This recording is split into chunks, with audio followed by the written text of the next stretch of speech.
അഷ്ടമുടിക്കായൽ കേന്ദ്രീകരിച്ച് ടൂറിസം പദ്ധതിക്ക് രൂപം നൽകുമെന്ന് KTDC ചെയർമാൻ വിജയൻ തോമസ് പറഞ്ഞു. കൊല്ലം പ്രസ് ക്ലബിന്റെ മുഖാമുഖം പരിപാടിയിൽ പങ്കെടുത്ത് സംസാരിക്കുകയായിരുന്നു അദ്ദേഹം. കോർപ്പറേഷനോ പഞ്ചായത്തോ പദ്ധതി രൂപരേഖ സമർപ്പിച്ചാൽ KTDC ഇതിന് മുന്നിട്ടിറങ്ങുമെന്നും അദ്ദേഹം പറഞ്ഞു. ടൂറിസം രംഗത്തെ അനന്ത സാധ്യതകൾ മുതലാക്കാൻ സർക്കാരിന് കഴിയുന്നില്ല. സാമ്പത്തിക പ്രശ്നമാണ് ഇതിന് കാരണമെന്നും ചെയർമാൻ പറഞ്ഞു.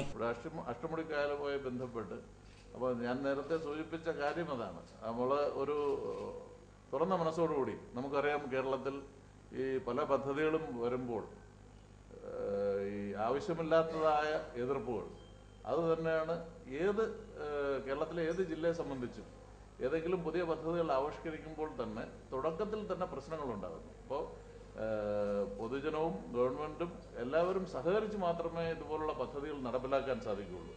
നിസ്സാരമായ കാരണങ്ങൾ പറഞ്ഞ് കേരളത്തിൽ പല വൻകിട പദ്ധതികളും വർഷങ്ങളോളം നീണ്ടുപോവുകയും കാലക്രമേണ അത് നടപ്പിലാക്കാൻ സാധിക്കാതെ അത് വിസ്മൃതിയിലാണ്ട് പോകും. വേളി ടൂറിസം പദ്ധതി നടപ്പാക്കാനാകും എന്നാണ് പ്രതീക്ഷ.